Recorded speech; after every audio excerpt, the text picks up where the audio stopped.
प्रांशी राठौर और आप देख रही हैं नेक्स्ट 9 न्यूज।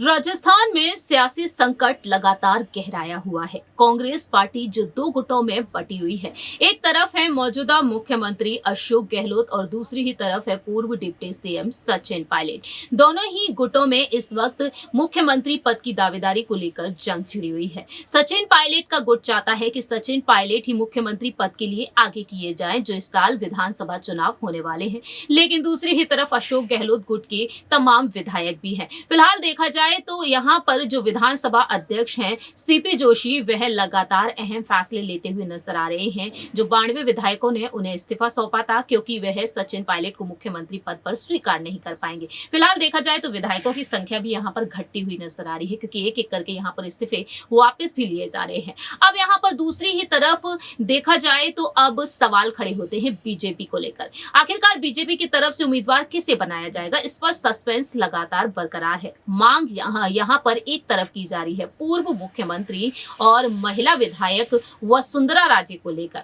वहीं वसुंधरा राजे के अलावा बीजेपी खेमे में कोई दूसरा चेहरा नजर तक नहीं आ रहा है। तो क्या वाकई में बीजेपी यहाँ पर वसुंधरा राजे को ही आगे करेगी? क्योंकि आपको याद दिला देते हैं, जब केंद्रीय गृह मंत्री अमित शाह जी राजस्थान के दौरे पर नजर आए थे बीते साल, उन्होंने तभी ऐलान कर दिया कि पीएम नरेंद्र मोदी के चेहरे पर विधानसभा चुनाव लड़े जाएंगे, लेकिन चेहरा बाद में उजागर किया जाएगा। वहीं बीजेपी से प्रदेश अध्यक्ष सतीश पूनिया भी ये बात साफ कर चुके हैं। लेकिन दूसरी ही तरफ सतीश पूनिया का नाम भी लिस्ट में इस वक्त आगे चल रहा है। ऐसे में देखा जाए, अगर कांग्रेस की तरफ से अशोक गहलोत या फिर सचिन पायलट या फिर किसी अन्य तीसरे नेता को आगे किया जाता है, तो कहीं ना कहीं यहाँ पर चुनौती देने के लिए क्या वसुंधरा राजे बिल्कुल परफेक्ट बैठती हैं? क्योंकि देखा जाए तो बीते कुछ सालों पहले, साल 2018 में जो चुनाव हुए थे सचिन पायलट की अगुवाई में हुए थे। सचिन पायलट ने कांग्रेस को जीत दिलाई थी और उस वक्त वसुंधरा राजे हार का सामना की थी। अब देखा जाए तो वसुंधरा राजे के समर्थकों का कहना यहाँ पर क्या कुछ रहता है। वसुंधरा राजे के जो समर्थक हैं, उनका कहना है, उनका मानना है कि पार्टी के पास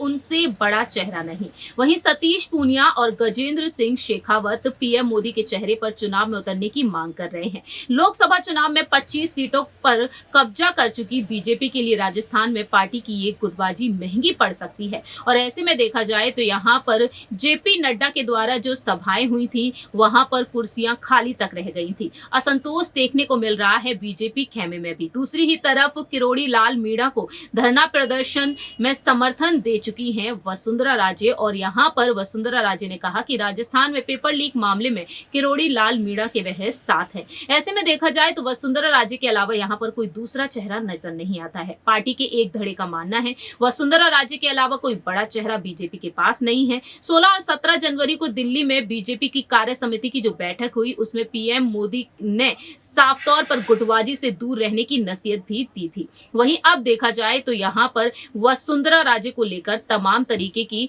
खबरें भी सामने आ रही हैं। जहां एक तरफ पोस्टर्स और बैनर्स से वसुंधरा राजे को दूर कर दिया गया, लेकिन अब पार्टी की गतिविधियों से दूर रहने वाली वसुंधरा राजे का चेहरा पार्टी के पोस्टर्स पर दिखाई भी देने लगा है। गुजरात के विधानसभा चुनाव के दौरान वसुंधरा राजे को साइडलाइन किया गया, लेकिन एक बार फिर से वसुंधरा राजे की यहाँ पर एंट्री देखने को मिल रही है। तो क्या वाकई में वसुंधरा राजे को यहाँ पर आगे किया जाएगा? ये देखना काफी ज्यादा दिलचस्प होने वाला है। फिलहाल तो अंदरूनी सूत्रों के मुताबिक ये लगातार यहाँ पर कयास लगाए जा रहे हैं। कयासों के आधार पर ही हम आपको ये जानकारियां दे रहे हैं। अब देखना होगा कि वसुंधरा राजे को क्या वाकई में बीजेपी आगे करेगी।